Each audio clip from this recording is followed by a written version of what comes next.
Acting Class Weekly with legendary character actor Whalen. Lessons, tips, and insight into the craft and business of acting from a man who's been directed by the likes of Tim Burton, Ang Lee, Michael Bay, Wes Craven, Tom Hanks, and many more of Hollywood's A-list. He is 30 years an actor and your professor, Whalen. Roxy, how are you? It's been a couple weeks. Yeah, I'm here. Yes, here. There's been a lot going on in the world, a lot of important movements happening, and we wanted to take the time off to let those voices be discussed and heard at AfterBuzz. And so now we are back, and we would like to apply what we're learning to Acting Class Weekly.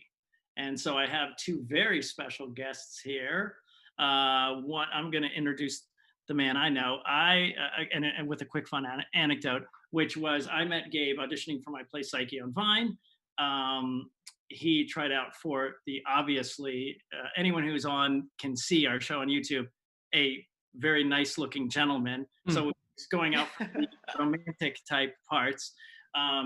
Through a fluke, one of the nerdy, goofy parts went away, and my partners, Doug and Kathleen, who said, "Oh, well, I know Gabe really wants to do it." And I was like, "That's ridiculous. He's far too good looking for this role. He's a nerd. He's a goof. He's a loser, and that's who he's supposed to be." And he transformed into this part. He knocked it out of the park. People literally said, and I think so many times people came up with, he's like, well, Gabe is the only person who totally transformed and was something completely different. He's the only one, like when we come out after to meet people, they go, I couldn't recognize this man. He was so talented. And it was odd because I was playing a total a-hole. They could recognize me just fine. Checks out, anyway, yeah. Mm-hmm. That started our friendship. We worked together, Playhouse West in the comedy program, and we're actually writing together recently, bringing some fun People Under the Stairs stuff together. My good friend Gabe Grier is with us today. Yeah. Hello, everybody. Yes, thank you. Your personal touch on your intro.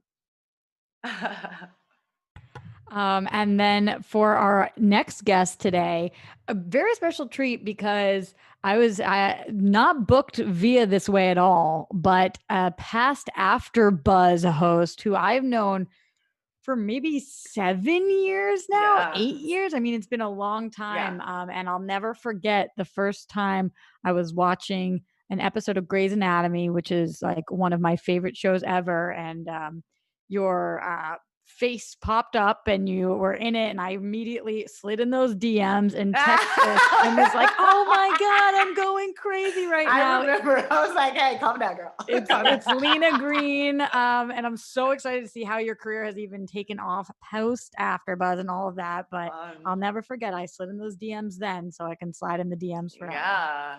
And take me to dinner next time. Okay. Maybe after COVID, I need a little bit of time.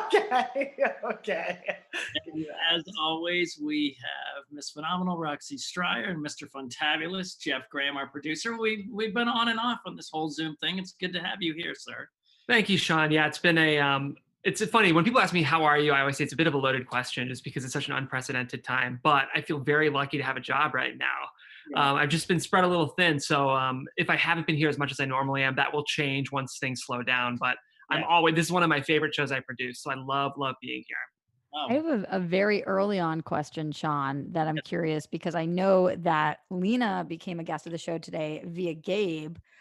So how do you guys know each other? Gabe? How do me and Gabe know each other? Yeah. Oh, way back, Playhouse West days. I think. I didn't know you were a Playhouse West. Yeah, I went to Playhouse West for like, when was that? There's another faction we did not know. Well, oh, really? Yeah, we've known each other for, wow. I mean, what, like nine? No. That was 8 years ago, something like that. Time is. Are you trying to one up me, Gabe? Because I said 7. Yes. You know, I actually was like, what did Roxy say at one point years ago? Playhouse West days. That's what we'll say. Yeah, wow. Okay. Yeah. So acting class, yeah.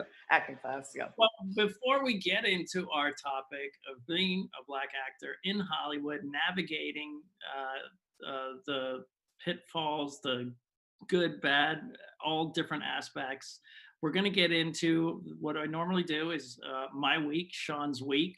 We're all a little rusty on our voices, Rox. Wouldn't you agree? So we're going to skip the song this week. Oh yeah. But just to jump in, I've been talking about my online sketch show a lot with my class, and kind of with everything going on in the world recently with Black Lives Matter and people just getting very involved. It just kind of hit, everyone was just kind of spread out and involved in different things. Our school, Playhouse West, will be opening soon.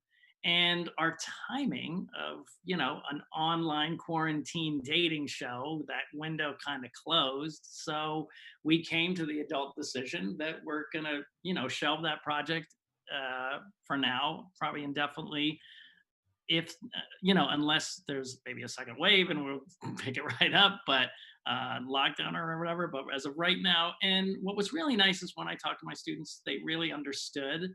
At first, they were hard because you guys know, Lina and Gabe, at Playhouse, when you say you're going to do something, you would literally put it up and do it.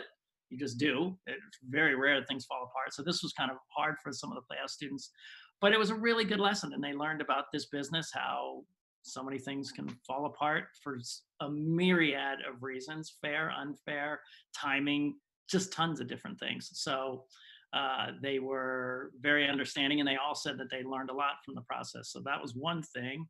And then I am in the midst of today closing a deal on my first acting job since quarantine. I'll be flying to Detroit and then shooting in Michigan for a few days in mid-July to do a TV show, Terror Tales, with my friend Whalen, who I've spoke about on the show. So that's kind of the new stuff that's going on.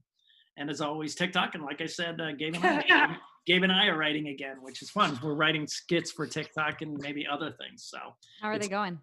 It's really fun. We're doing Roach, my character Roach from People Under the Stairs, as if, the house didn't really explode and someone moved in and he's still in the walls and dealing with an annoying roommate that has no tongue and lives between the walls. So. Nobody wants a roach in their walls. But we're having a blast. We have literally always had fun when we write together. So, yep. So convincing, Gabe. I didn't want to gush about it. No, we have a great time. We have Yeah. a wonderful time writing. There's it's interesting when you find a writing partner that really you click with and you can just kind of vibe and riff with, and that's definitely Sean. So yeah, so we have a good time.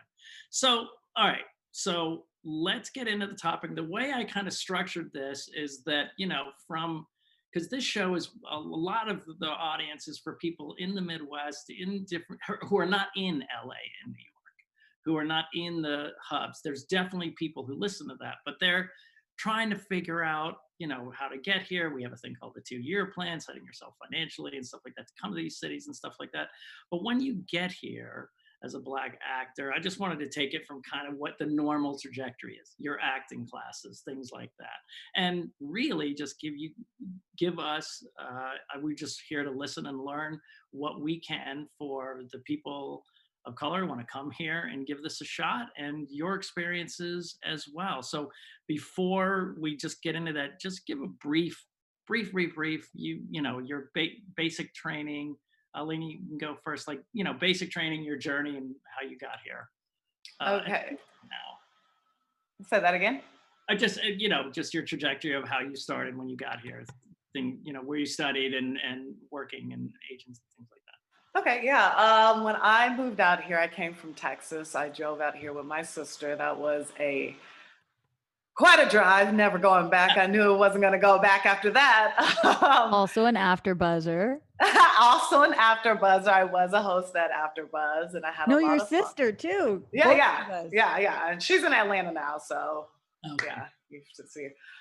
And I first found Playhouse West just through looking online for schools, and I was very grateful to find that community because I made a lot of my friends who I'm still friends with now. And it was just a growing moment for me. And then after that, I just, being in that community and getting referrals from other people about other classes, I found Larry Moss, who is amazing. I would tell anyone, please take his class. He is incredible, and finding other teachers like that that are just around and have these dynamic voices and perspectives about acting, and not just acting, but the business, and combining the two, which is so important because for a long time, people weren't teaching the business of acting, and it's such a business, and that's something that's very important. That's what we try to do here, is try to marry them. Yeah, and I'm really happy about these new shows and podcasts that are telling people how to take the steps so they can cut out all that middle stuff and not waste so much time, because you waste so much time trying to figure it out, which is your journey, but yeah, it'd be nice not to waste that time because it's fleeting. You know what I'm saying? Yeah. So it's just been a thing, and I've had some great, projects that have happened, and I'm starting to create my own stuff because it's important as a Black woman in this industry to, to have my voice heard and my different perspective, because they always want you to play this character. And I feel like as African Americans, we're always playing caricatures of ourselves.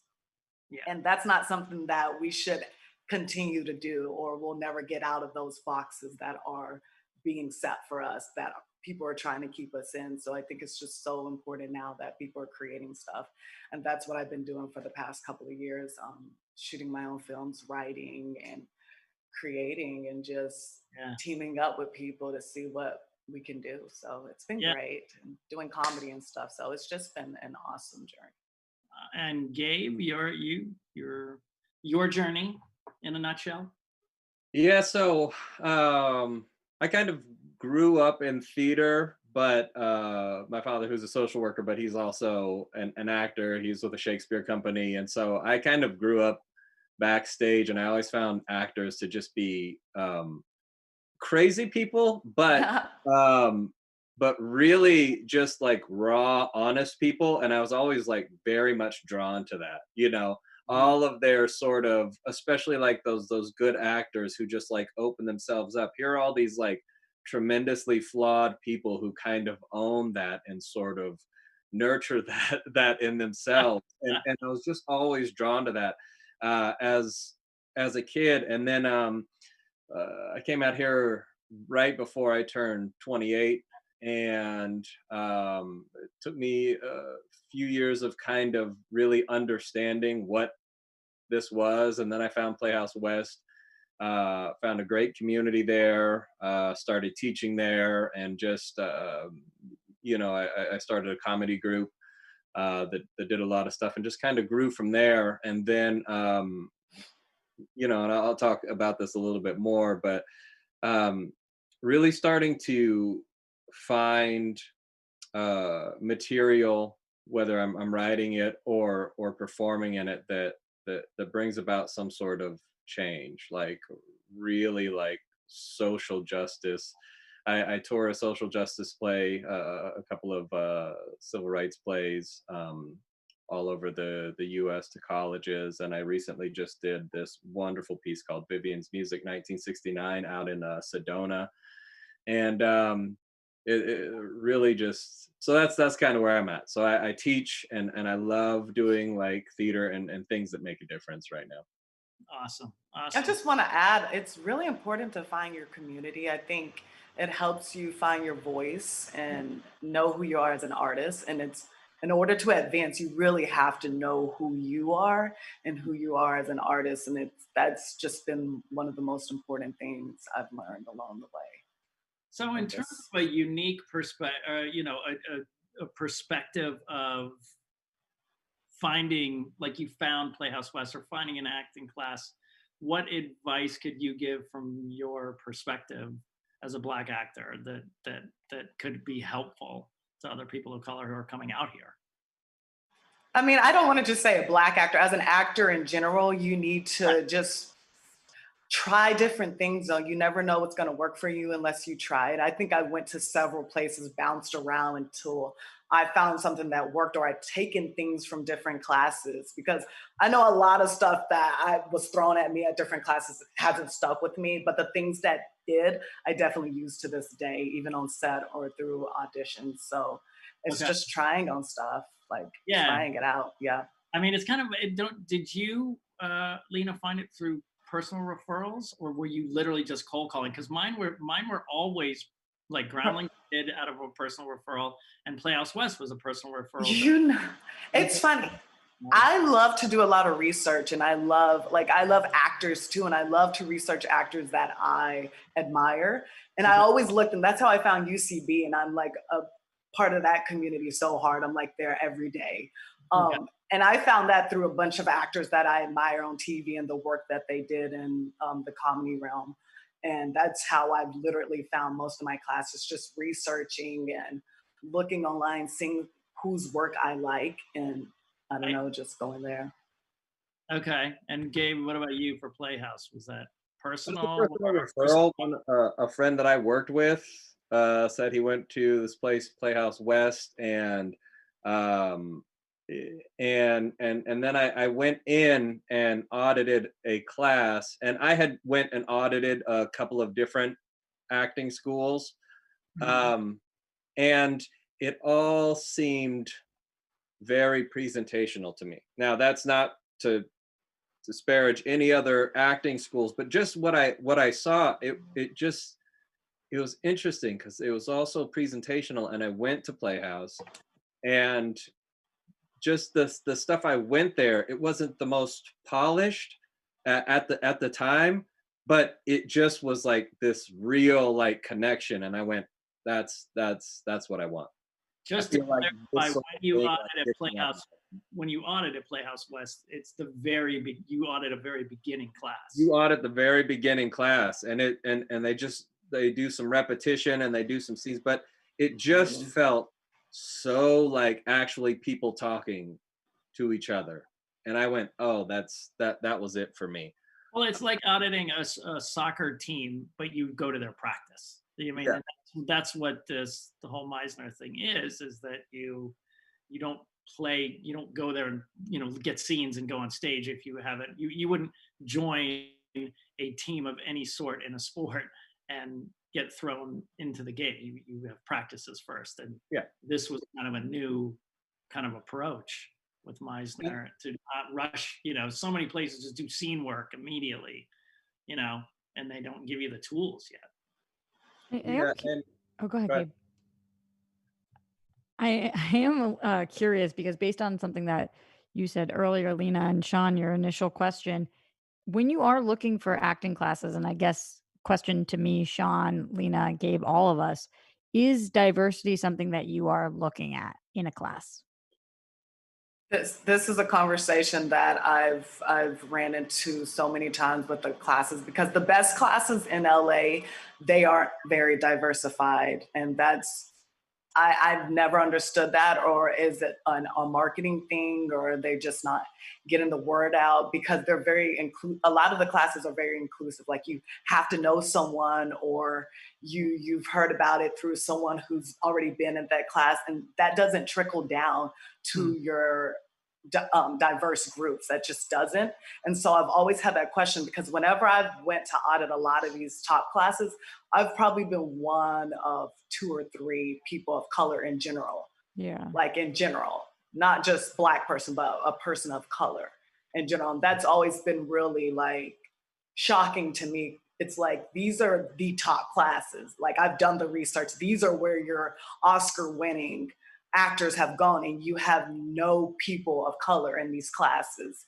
And it's disconcerting to me, because it's like, where are you, how are you getting that word out? How are you spreading this knowledge that you're giving to actors of all races? And so it's a question that I've asked so many times. And even in different classes, I've asked teachers, I'm like, where's the diversity? Like, well, this is what we get, but how are you getting your word out there? Are you going to communities with actors of color and stuff and telling them about your classes? Because knowledge is power. And if you're not seeking this stuff or not aiding in getting it out there, then what are you doing? Like what are you doing? Right. So it's a conversation. Yeah. I've said this a lot. It's a like we're having so many conversations right now about diversity and about being inclusive for all races. And these are just conversations that we're just now tackling. And it's going to take time, I guess.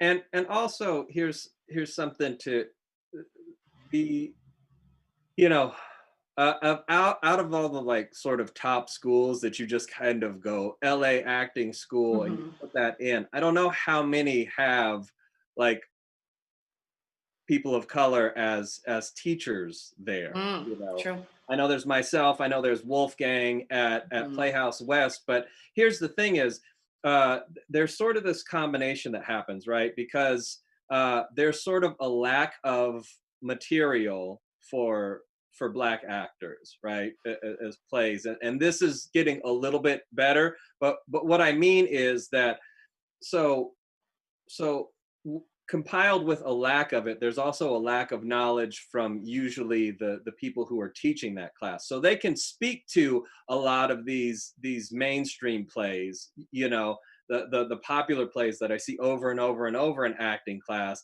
But then you want to talk about parts for Black people and their sort of experience. You know, you can go August Wilson, or there's like Top Dog, Underdog, or Crooks in Of Mice and Men, or there's very sort of like limited parts. And like Lina says,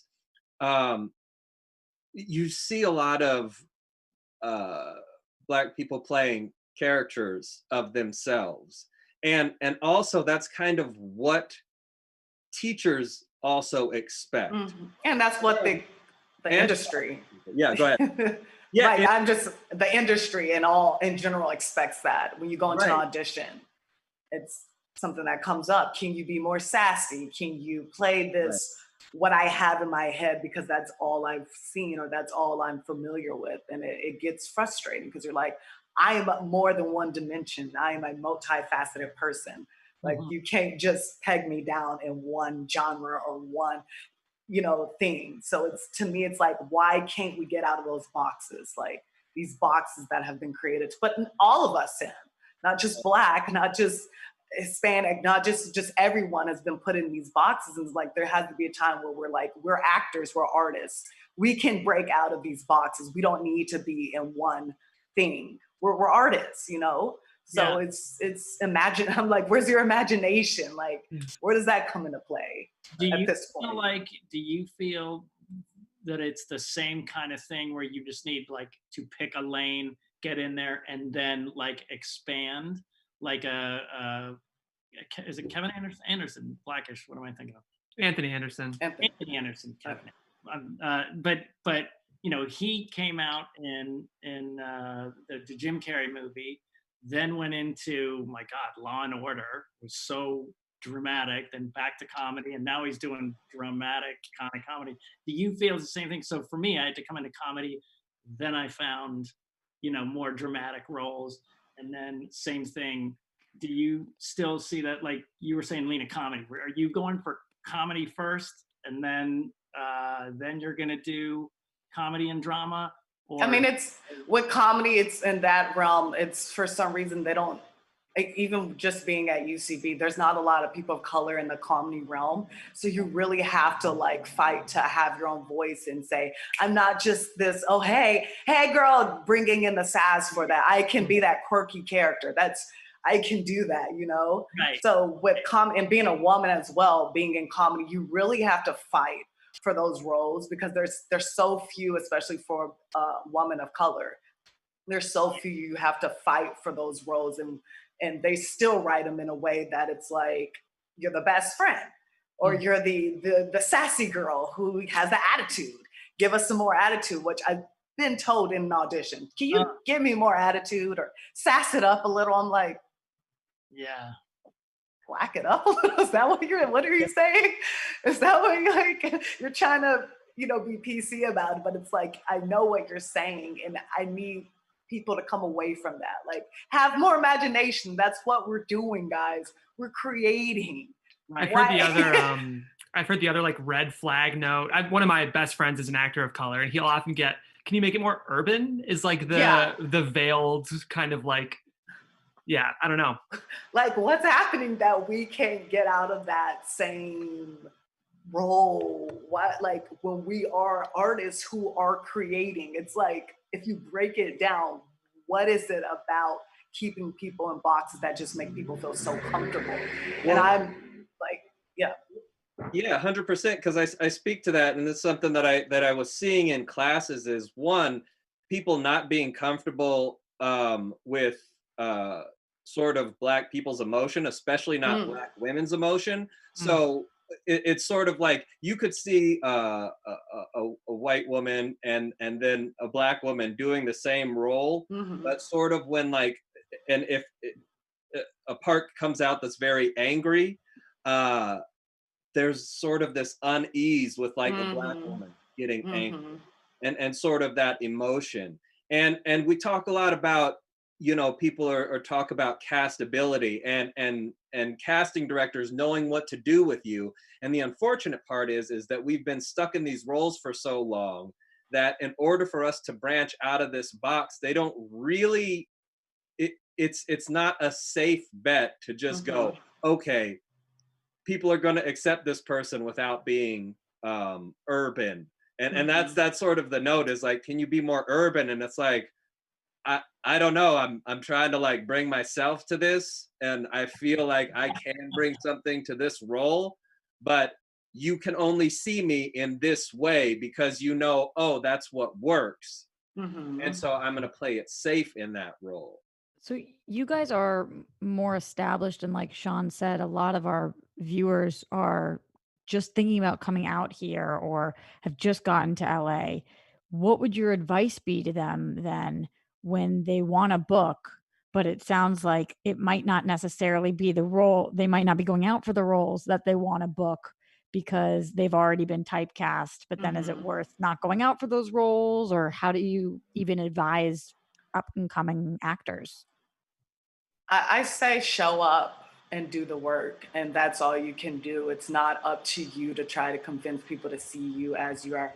Once you get your foot in the door and you're able to start creating your own stuff, then you can show who you are. But just show up, do the work, and it'll come. Like, that's honestly all you can do, because people, the thing that has been like a recurring theme in like all these classes and workshops have been, there's a lot of people who don't want to lose their job. A lot of people afraid of losing their job, and that's why they're not taking risks. That's why they're not doing things that are not of the norm that they've been doing with these characters of color and stuff, because a lot of people are afraid, they don't want to lose their job. So all you can do is show up and do the best that you can do and just do the work.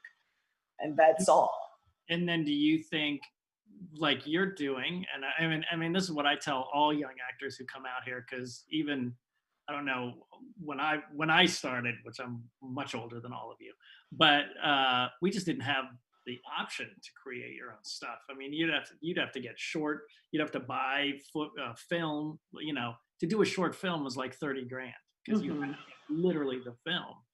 I mean, so would you say do your job and then just make sure you're taking care of your own voice that you want to do somehow, some way, like either in a theater piece, or like I know, Gabe, you put up a theater piece at Playhouse West, and you've written monologues and things like that. So you're saying maybe do that work and then express yourself the way you want to with your own material.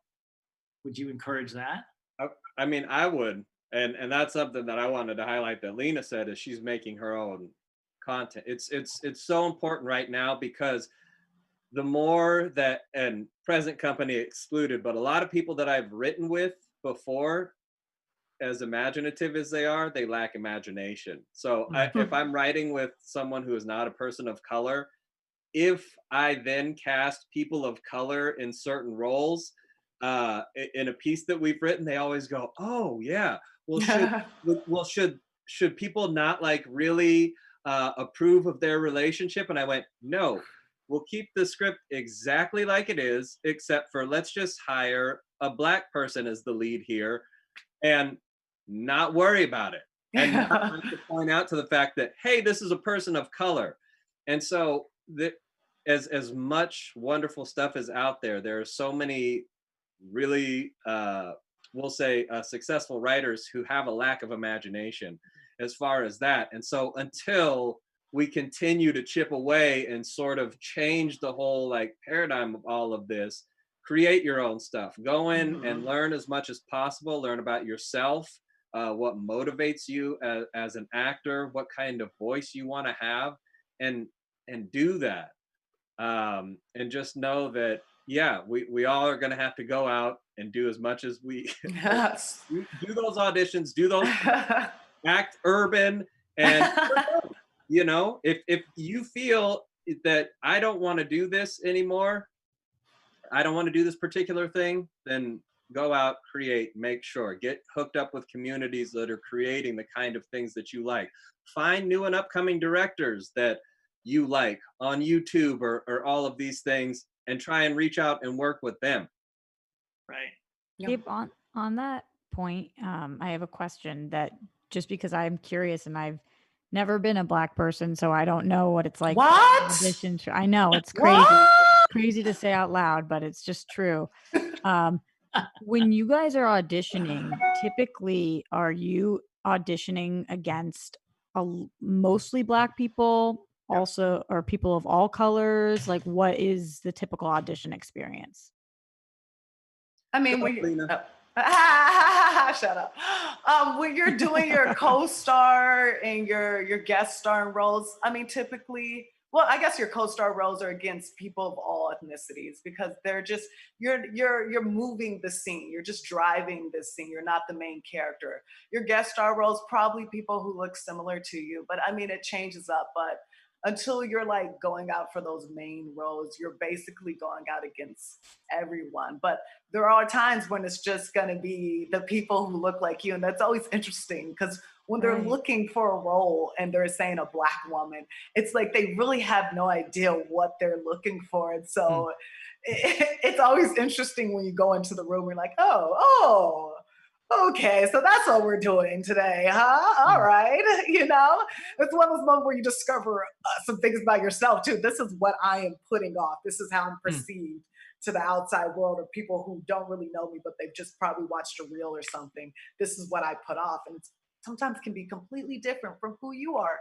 Happens to me a lot. That sounds incredibly frustrating. Incredibly, you know? Because it's like they don't see you as a multi-dimensional person. They see you as this one thing that you can do, one thing that you can play. And so you have to fight so much to get out of that, you know? And it's a process. It's a journey. I don't get mad. Like this, I say, this is a journey.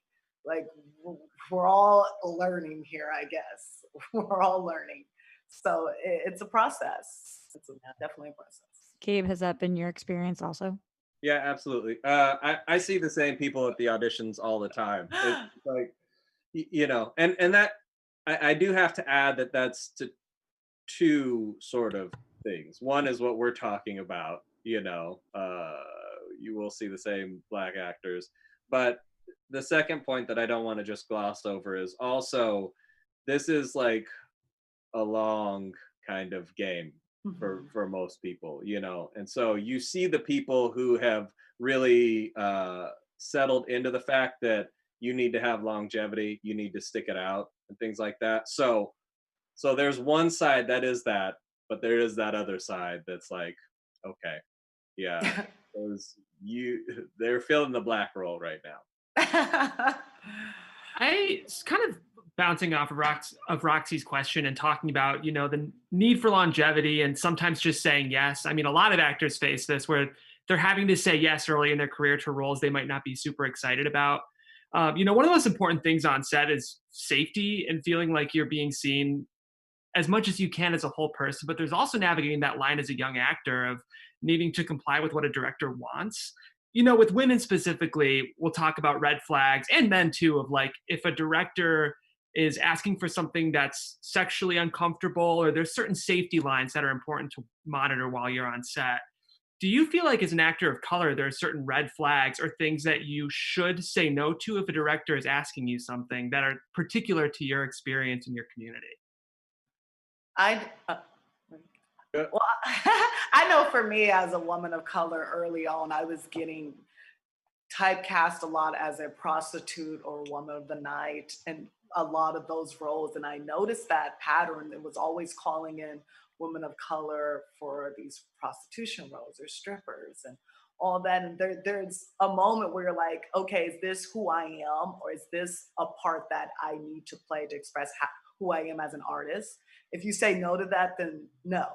I mean, there are some people who are fine with doing those roles, but I know me early on, I was like, that's not who I want to be as an artist. It's not the type of roles that I want people to view me in, because your impression, like how people view you, especially coming out the gate, is how they're going to see you for a long time. So you have to be careful of that, establishing who you are early on. So, I mean, there are times where you do have to just take the role because you might need the money, or this is you need that guest star or co-star or whatever. But there's definitely those moments that have come up, especially as a woman of color, where they want you to play these roles that are demeaning, very demeaning, and you have to say, well, no, I think I had that come up with a major film, and I just was like, no. And they were texting me, the casting people were texting me to send them pictures of me in a bikini and stuff. And this was a prominent film that came out years ago, and I was just like, no,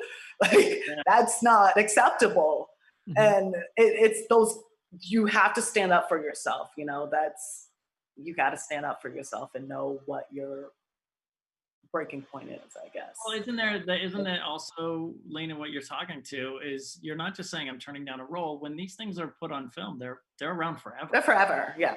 And they are who you are. They are an extension of who you are as an artist as well. So you have to be cognizant of that, because you hear A-list actors talking about how they regret taking some of the roles that they've taken. And that's something that stays with you, because that's never going to go away. That's forever. So you have to be aware of that. Definitely. I think it would be different if it was a play that was running 2 weekends, or do you know what I mean? Right? That's what I'm saying. The difference is the permanence. Yeah. Yeah. And also, I mean, to Jeff's question, is like, you know, young actors want a lot of this so badly, and it's hard to sort of be firm where you're at. So I think it's important to come in and understand what your level of professionalism needs to be. Like, show up prepared and knowing things, and just knowing who you are and sort of what you stand for, because there is a lot of damaging content out there, and some people just don't know, you know. So you need to be able to go on a set and assert yourself very professionally, and you know, you don't have to be crazy or anything about it and storm off of set. Just say, hey, you know, this wasn't something that I was told about. I've had script changes in the middle of something that I was a part of, and I go, not only do I not think of, not only would a Black person not say this, but it's also very damaging. And I know you don't understand how damaging it is, but I'm not okay saying this. I'm just not. And I understand it's the character, but what's happening is you're painting this in a light that I'm not comfortable with. How has that been received when you have said that to either the director or whoever handed you the script? Usually not well, usually not very well. But again, it's not like it was in the script, and I've had it for weeks, and then I come to them and I'm like, hey, I'm not gonna do this on day when they've paid a bunch of money. Now, the times that I'm talking about, and it's sad that it's happened more than once, it's been like, hey, we just did this rewrite, and it's like, okay, this is a totally different tone and message than was before. Right. This is not what I signed up for, you know. Have you found a lot, both of you? Have you found bait and switches kind of like this that I've used? Wow. Lina, have you experienced that? Oh yeah, especially just being a female in this. I've had a director, a known director, actually, tried to get me to come to his place and said some really racial things to me after I didn't respond to a way that he wanted me to respond. And I have such a sense of humor that when someone's ignorant, I will laugh just in your face because I'm like, oh, your ignorance is funny to me. So I'm gonna laugh. And that is, of course, makes people more upset, but I have to respond as authentically as I can. But that has happened, and it's unlearn again, it's another learning experience in your life as an actor, as a woman, and this journey of, trying to do storytelling and express yourself, because it's a very male dominated industry as of now. We're still fighting to make more diverse roles for women and women of color and people of color in this industry, but it's taking time. It's taking a lot of time, people. Yeah. It's taking too much time. But yeah. I mean, so I guess I would say you had said, and I guess maybe this goes into something you had mentioned that you wanted to speak about, Lina, was taking care of yourself and mental health. And you're saying because of all the stuff that's thrown at you that maybe more than other people experience. How do you do that? I mean, you have to know your breaking point, and you have to be aware of where you are at in your journey and how it feels. And if you're hitting up against a wall, that means something's wrong. You're hitting a wall because that's not where you should be going. Turn around, let's go the other way. And I think we neglect ourselves, especially in our community. People of color, mental health is not something that we talk about, and it sadly, it's affected a lot of actors. There are actors that I found out that took their own lives, and it's one of those things that it could have been prevented if we had these conversations. There's so many conversations that we're having to have now, and it's like I'm happy, but it's like these are conversations I've been yelling from the rooftop. Like, hey, we got to take care. We need to have these conversations of, do you need therapy? Larry Moss said this. He was like, every actor should be in therapy. I'm in therapy, and people laugh at that. And I'm like, no, like, you're an artist. You're putting yourself out there. Having a therapist to talk to about your issues, especially as a person of color in America, you need that. Do not neglect that because you think it makes you look weak or something. Right. Don't neglect that. And it's so important and we're just now having these conversations, and so much damage has already happened. And we're still not even fully having these conversations about mental health in our community, which is alarming to me because a lot of people are suffering right now. I just know people who are hitting me up, like, people are hurting. Right. And that's huge. I mean, and I know as far as like the Black community, mental health is this very like taboo thing, that it is not talked about, it is not encouraged, and it's so sad. Like, go into therapy because especially with all the things that are going on, and we're talking about acting, like the things that you have to sort of experience, there is a lot of compound trauma that has happened and that is ongoing and that we're having to sort of experience constantly, and a lot of people don't make sense. I will say that I don't know how much you are at. Anyway, I just saw an episode of Dave, which is on Hulu, and there's one episode that deals with mental health of a Black person. And incredible episode. It was great, and I just went, oh wow, this is something that's a whole other facet that's missing from the parts that we play. And it's so interesting, and it was so well done, and I just thought it was like this beautiful and profound episode of TV. It was just this wonderful piece of work. So it's episode 3 of Dave, in case anyone wants to watch it. That actor, I can't wait to see what he does next. Gabe Gata. I think it's my favorite performance I've seen this year on TV. I 100% agree with that. My favorite so incredible I've seen on TV this year. Yeah. I saw the pilot, and we just started getting into the show. Watch that episode. Yeah, I definitely want to watch that now. Where do you think where do you think the walls about mental health come from? Why do you think why is it a taboo? You both kind of stated that. What do you think that's from? A lot. It's Sean, you're asking a much bigger question. Yeah, that's what I was gonna say. We never have time for. Oh. But anyway, Can't solve it in the next minute. No, it is just generation after generation of abuse and being told to fight through it, and we have to rise above and be tougher, and we don't get that sort of luxury of going, hey, you're sad. It's like, as minorities in this country, you have to just suck it up and push through. Because of the constant trauma and abuse that we suffer. It's just and access to it. You know, it's like access to mental health didn't used to be a thing, and people don't know where to go to look.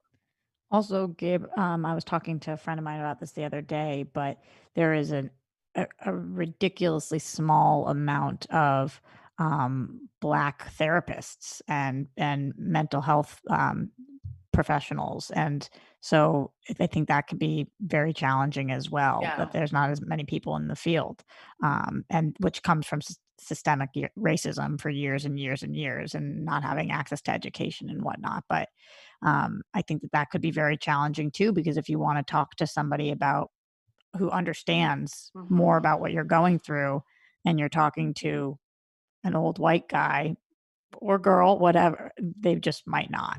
It's Probably not the won't. same. Yeah. It's not the same. You want to be able to have someone understand what you're going through in order to work with you to get out of that frame of thinking. Okay, and it's when you don't have that. I've had this experience in therapy myself, where I'm talking to my therapist, and it's clear she's not understanding where I'm coming from, and she's trying. She is trying, but she cannot. And you feel that, like you can feel that, and it's so important that there are more people of color in that field, because it's like on TV. It's so important to see representation, because if you don't see it, how do you know it's there? It's like if a tree falls down the forest and no one hears it, how do you know it fell? Like, you don't know. And that's what's so, like, there's so many people who aren't exposed to different things or certain things that they just don't know. Like they just don't know, and that's sad. But then it's like, seek out that knowledge. I've had so many people come up to me like, I didn't know this was happening in America. Right. You didn't? Did you not? It's hard, because also it's like, there are some things that unless you are sitting and sort of completely open to a person of color and just going, all right, like, let me hear and feel your experience. Yeah. Like, there are certain things that I don't understand how you could possibly understand it. I don't understand, like, how you could come from that angle. So I think that's a beautiful point, is like the lack of therapists that are people of color is a huge deal, because there are some things that you can't come at somebody from and understand from reading a book. You have to, like, sort of experience that and go, I know what your trauma is. I know what feelings seeing this brings up. So right. Yeah, it's so systemic, and it's my brother and I were just talking about America as the starting line, and the starting line just isn't the same. Your brother or your brother? My actual brother. Okay. No, but what are you doing? You knew I was gonna do something crazy. But it's just so true. You can't say, oh, it's a fair race. You know what I mean? Like, oh, everyone just the choices, or it's like, it's not the same. If you're telling me, you can't go to therapy, and there's so many shortcuts that you're running into, or walls that you keep running into, because the answers aren't there. If you're Lina, you're saying everyone goes to therapy, but there's not that many African American therapists, then then there's I'll make this quick point to you, Sean, and this is resonate with actors. Is like as hard as your journey has been in this acting, it's really hard for you to hear that like you've had it much easier than somebody else. Right. Knowing like how hard your struggle is, that's like a hard pill to swallow for Yeah. people. That's a nice Swallowing way of... privilege. It's definitely something. Pat, I'm glad you said, but it's true. It's true. I heard a statistic the other day that 14% of people in the United States are happy. That is a number. 14% would identify as happy. And so then you take a statistic like that, and that's all of the United States, and then you think about the privilege and what the smaller percentages look like for people who have even less privilege. So I'm really glad that you, Lina, brought up mental health and that aspect of this as well, because very useful. I can't understand what some of the things that other people are going through. And all I can understand for me, and it's hard as hell for me. So I can't even imagine. I can't even imagine what it was like, what it is like to be a Black actor. It's hard enough to be an actor. So I can't imagine. And that's the thing about having these conversations, because there's so, like, as a Black actor, and I don't like to keep harping on these conversations where we're like, it's been so difficult. We've been a resilient culture. So we're gonna rise above and keep pushing forward to make these changes happen. But it's just when you're able to sit down and have this dialogue with someone who doesn't look like you, who doesn't have your background, that's when we start to see change happening.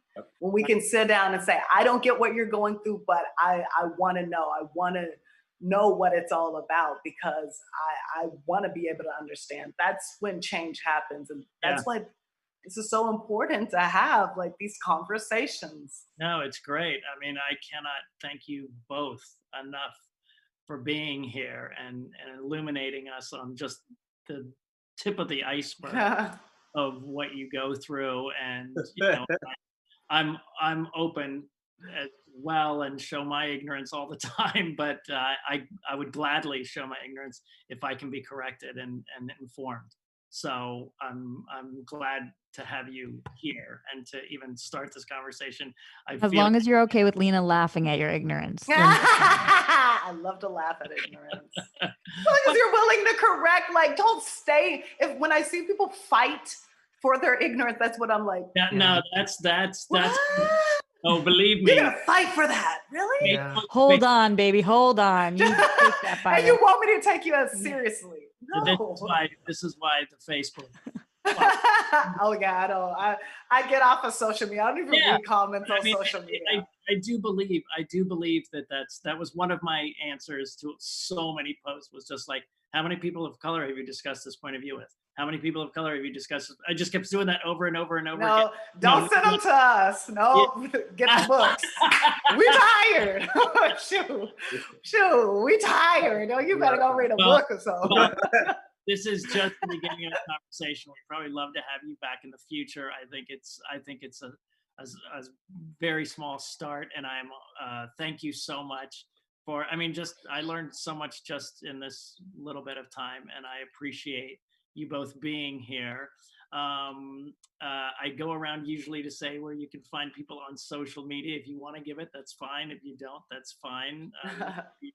But just, can you tell me really, really quick, just one little piece of your project that you're doing? Because I'm a fan of yours by just sitting here, and I want to know, like, what are you working on? I mean, right now I just had a film that came out on Hulu called Driver X, so check it out. It's a really fun film with